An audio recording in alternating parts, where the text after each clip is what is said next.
Hello my all dear aspirant, स्वागत है आपका कंपटीशन प्लैनेट पर। और इस वीडियो में हम पढ़ने वाले हैं रेशियो एंड प्रोपोर्शन, मतलब अनुपात और समानुपात, जिसमें हम क्वेश्चन देखने वाले हैं कॉइन बेस्ड, मतलब सिक्कों पर आधारित क्वेश्चन।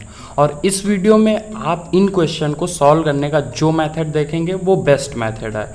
और मैंने सारे क्वेश्चन जो प्रीवियस ईयर आए हुए हैं वो मैंने इस वीडियो में कवर किए हैं कि मतलब जितने टाइप बन सकते हैं इस टाइप के क्वेश्चन के जो सिक्कों पे आधारित होते हैं वो सारे टाइप आपको इस वीडियो में मिलेंगे। और उनको सॉल्व करने का सबसे इजी और सबसे कम टाइम कंज्यूमिंग मेथड आप इस वीडियो में देखेंगे। तो जो सिक्के पर आधारित क्वेश्चन होते हैं उसमें बस हमें इतना ही समझना है कि आपके पास 10 रुपए की 5 नोट हैं तो मतलब आपके पास 50 रुपए हैं। इसी बात को हमें समझना है और क्वेश्चन को सॉल्व करना है बस। अब देखते हैं क्वेश्चन कौन से हैं जो अलग अलग टाइप के बनते हैं। जैसे हम फर्स्ट क्वेश्चन की अगर बात करें तो क्वेश्चन दिया हुआ है, आप पढ़िए कि एक बॉक्स में 180 रुपए हैं जिसमें 1 रुपए 50 पैसे व 25 पैसे के सिक्के 2:3:4 के अनुपात में हैं। तो ज्ञात कीजिए कि बॉक्स में 25 पैसों के सिक्के 50 पैसों के सिक्कों से कितने अधिक हैं। और ये देखिए, ये क्वेश्चन आया हुआ था सीजीएल का, मैंने थोड़ा सा चेंज किया है। उसमें पूछा गया था कि 25 पैसों की संख्या कितनी थी।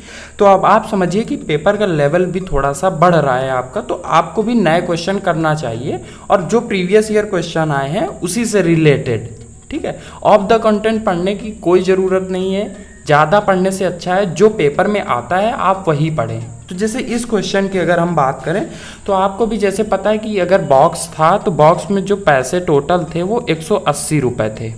ओके, अब 180 रुपये बने कैसे हैं तो आपको पता है क्वेश्चन में दिया है कि 1 रुपये और उसके बाद जो दूसरी नोट है मतलब 50 पैसे और उसके बाद 25 पैसे, ये थे 3 सिक्के। और यहाँ पे जो सिक्कों की संख्या का अनुपात है, अब इसकी संख्या मतलब यहाँ पे जो सिक्कों के नंबर्स हैं, संख्या है, वो किस अनुपात में है, 2 है तो ये 3 हो जाएगी, ये 4, 2:3:4 है। तो अगर हम देखें कि इससे जो हमारा मान मतलब हमने संख्या मान ली है कि 2 3 4 ही है, जबकि ये रेशियो वैल्यू है। रेशियो वैल्यू रियल वैल्यू से डिफरेंट होती है। तो यहाँ से अगर हम ये बोल सकते हैं कि जैसे अगर हम यही संख्या मान लें तो अगर इसको हम केवल पैसों में निकालें तो यहाँ पे 1 रुपये दिया है तो इसको हम 100 पैसे मान सकते हैं। तो यहाँ से क्या आ जाएगा कि अगर हमारे पास 100 पैसे के 2 संख्या मतलब 2 सिक्के हैं तो यहाँ से टोटल मान कितना आया, 200 पैसे। मतलब इसी के लिए अगर ऐसे ही इसकी बात करें कि 50 पैसे के 3 सिक्के हैं तो टोटल जो वैल्यू आपके पास आई उससे कितने पैसे मिलेंगे, 150 पैसे।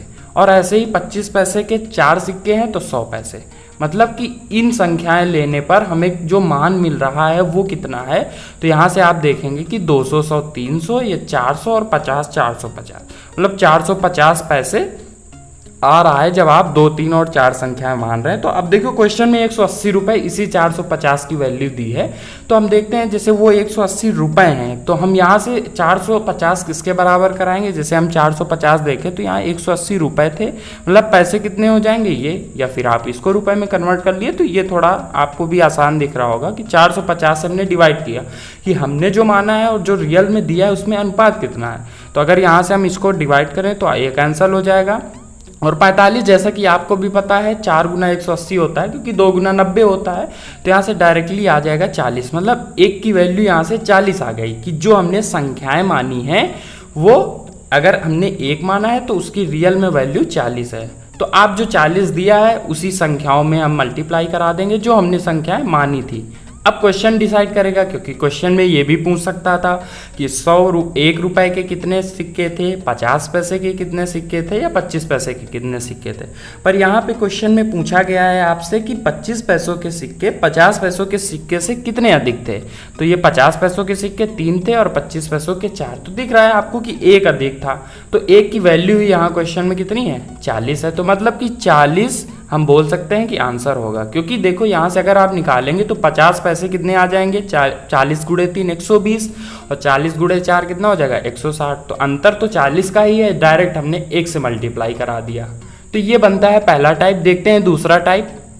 क्वेश्चन पढ़िए जैसा कि क्या दिया हुआ है, एक डिब्बे में 1 रुपये 50 पैसे व 25 पैसे के 280 सिक्के हैं। अब सिक्कों की संख्या दी है टोटल रखे हुए हैं, यदि प्रत्येक प्रकार से सिक्कों का मान 8, 4, 3 हो तो 50 पैसों के सिक्कों की संख्या ज्ञात कीजिए। और ये भी देखिए एसएससी का पूछा हुआ क्वेश्चन है, सेम एज इट इज। तो अब यहाँ से देखो, मैं पहले आपको क्वेश्चन समझाता हूँ। क्वेश्चन में जो मान दिया गया है कि जैसे मैं अगर केवल 1 रुपए के सिक्कों की बात करूँ तो उससे जो मनी जनरेट हो रहा है, जो उसके मूल्यमान है वो कितना है, तो वहाँ से 8 है। तो फिर हम ये बोल सकते हैं कि जो 50 पैसों से कितना हो जाएगा 4, और इसी तरह 25 पैसों से 3 हो जाएगा, क्योंकि वो हमें अनुपात दिया है। तो हमें करना कुछ नहीं होता ऐसे क्वेश्चन में, आपको सबसे पहले लिखना है कि वो जो हमें किस फॉर्म में दिया गया है। 1 रुपये हम बोल सकते हैं 100 पैसे, 50 पैसे और 25 पैसे। ये क्या है, मतलब सिक्कों का मान है। अब देखो सिक्कों की संख्या आपको नहीं दी हुई है, अब इसको समझिए, हमें इतना टाइम नहीं लगेगा, मैं आपको ये समझा रहा हूँ केवल। तो इनसे जो मान आया है उसमें जो अनुपात दिया गया है वो 8, 4 और 3 का अनुपात है। तो हम ये बस इतना पूछना चाह रहे हैं आपसे कि जो सिक्कों की संख्या है उसी से मल्टीप्लाई कराने के बाद तो ये 8 मिला है। इसी तरीके 50 में कुछ मल्टीप्लाई कराया गया, जो वैल्यू आई उन सबका जब हमने अनुपात लिया तो वो 8, 4 और 3 का है। तो जैसे अगर मुझे सिक्कों की संख्या निकालनी होगी तो आपको भी पता है कि यहाँ मैं 8 में अगर 100 का डिवाइड करा दूँ तो फिर हमें वो संख्या प्राप्त हो जाएगी। तो जैसे मैं अभी, ये आपको ऐसे कराना नहीं है, बट अगर मैं सिक्कों की संख्या की बात करूं तो जैसे इसमें मैं डिवाइड करा दूं, जैसे 100 का इसमें 50 का, क्योंकि ये मूल्यमान तभी आए थे जब हमने सिक्कों के मान से गुणा कराया था। तो यहाँ से संख्या अगर देखें तो अब देखो अनुपात ही हमें निकालना है। तो अगर सब में हम 100 का मल्टीप्लाई करा दें, इसमें भी 100 का करा दें, इसमें भी 100 का करा दें और इसमें भी 100 का करा दें, क्यों? क्योंकि 25, 50, 100 का एलसीएम 100 है। तो यहाँ से ये 100 कैंसल, ये 2 बार कैंसल और ये 4 बार कैंसल। तो जो नंबर संख्याएं आई हैं ये 8 रही होगी, ये भी 8 रही होगी और यह 4 3 12 रही होगी। तो इसको और कैंसिल कर सकते हैं, ये कितना 2, 2 और 3, मतलब 2:2:3 में सिक्कों की संख्या रही होगी। अब देखो इसमें क्वेश्चन में जो टोटल सिक्के थे वो 280 दिए गए हैं, जो अनुपात हमें मिल रहा है वो कितना 2:2:3 का। तो मतलब अनुपातिक वैल्यू जो आई है 2, 2, 4, 3, 7 की ही वैल्यू क्वेश्चन में कितनी दी है 280। हमसे क्या पूछा है कि 50 पैसों की संख्या, तो 50 पैसों की संख्या 2 आ रही है, तो 7 की वैल्यू 280, तो 1 की वैल्यू यहाँ से कितनी 7 से डिवाइड कराओगे 40, तो यहाँ से 2 की वैल्यू 50 पैसों की संख्या 2 है, तो यहाँ से कितना आ जाएगा 80। मतलब कि 50 पैसों की जो संख्या रही होगी सिक्कों की वो 80 रही होगी। इस हिसाब से ऑप्शन डी क्या हो जाएगा इस क्वेश्चन के लिए राइट हो जाएगा। देखते हैं इसी में जो अगला टाइप बनता है वो क्या है। क्वेश्चन नंबर 3 दिया हुआ है, एक बैग में 100 पैसे, 50 पैसे व 25 पैसे 3 प्रकार के 175 सिक्के हैं। यदि प्रत्येक प्रकार के सिक्कों से कुल मान बराबर हो तो सबसे अधिक सिक्के किस प्रकार के व कितने हैं। अब देखिए टीयर 2 का आया हुआ क्वेश्चन है सीजीएल का, तो ऐसे क्वेश्चन आते हैं और ये काफ़ी मतलब लैंग्वेज का ही अर्थमेटिक में पूरा खेल है। अगर लैंग्वेज आप समझ जाते हैं तो फिर क्वेश्चन आसान हो जाता है। 2 चीज़ें आप इंप्रूव करिए, क्वेश्चन पढ़ना अब ये कब आएगा जब आपने क्वेश्चन को पहले किया होगा, क्योंकि वहाँ एग्जाम हॉल में जाके आपको भी उतने टाइम जो समझ में आता है आप वो करते हैं, क्योंकि आपने क्वेश्चन किया नहीं होता। तो आपको ज़्यादा से ज़्यादा प्रैक्टिस करनी है। और दूसरी चीज़ ये है कि कैलकुलेशन की प्रैक्टिस करनी है, क्योंकि क्वेश्चन 2 ही तरीके से गलत होता है। एक जब हम उसका मतलब गलत निकालते हैं और दूसरा हम कैलकुलेशन गलत करके आ जाते हैं क्वेश्चन में। तो यहाँ से अगर हम देखें क्वेश्चन में बस इतना दिया गया, जो पहले हमें दिया जाएगा हम लिख लेंगे कि हमारे पास सिक्के किस अनुपात में है। मतलब यहाँ पे 100 पैसे हैं, 50 पैसे हैं और 25 पैसे हैं, ऐसे दिया गया है इस अनुपात में। और टोटल 175 सिक्के हैं।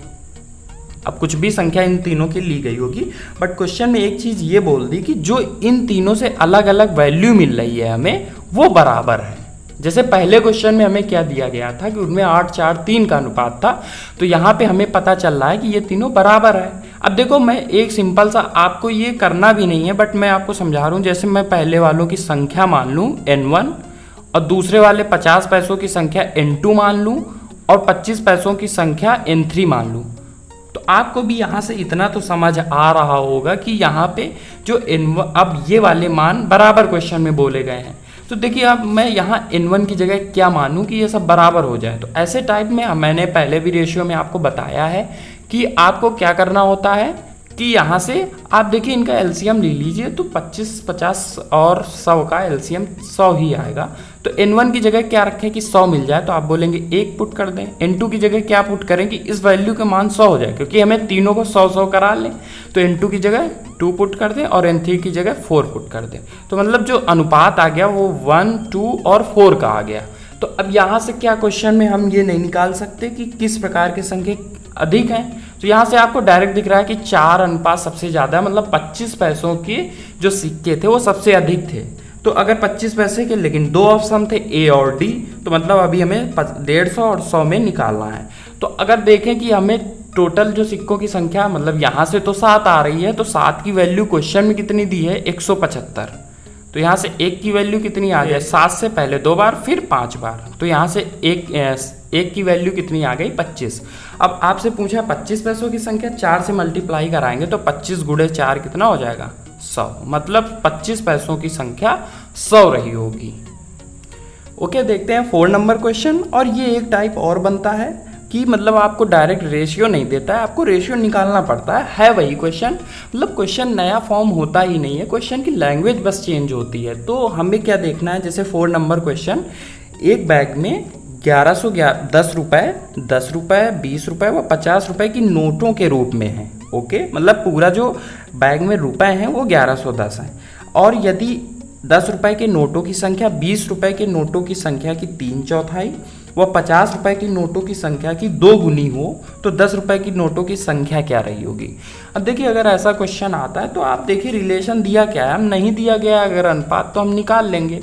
तो यहाँ पे बोला गया है कि जैसे जो दिया गया है पैसा वो किस फॉर्म में 10 रुपये की नोट है, 20 रुपये की नोट है और 50 रुपये की नोट है।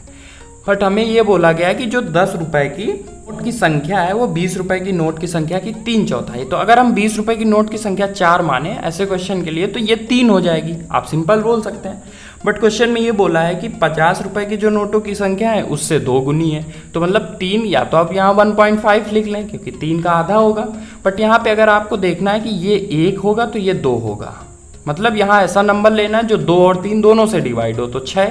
अब 3 की जगह आपने 6 लिखा तो 4 की जगह 8 लिखना पड़ेगा, और 2 की जगह 6 लिखा तो 1 की जगह क्या लिखना पड़ेगा 3, मतलब 6, 8 और 3 इनकी संख्याओं का अनुपात हमें मिल गया। अब तो क्वेश्चन आपके लिए सिंपल हो गया कि यहाँ पे अब जो अगर हम इनके मान निकालें कि इससे हमें वैल्यू कितनी मिलेगी, तो जैसे देखिए 10 रुपये की 6 नोट है तो आपको भी पता है कि यहाँ से आपको 60 रुपये मिलने वाले हैं।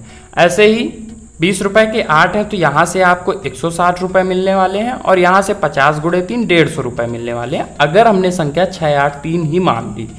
तो देखते हैं यहाँ से टोटल मनी कितनी हुई, तो यहाँ से 60 और 160 कितना हो गया 220, 100, 320, 50 और 370।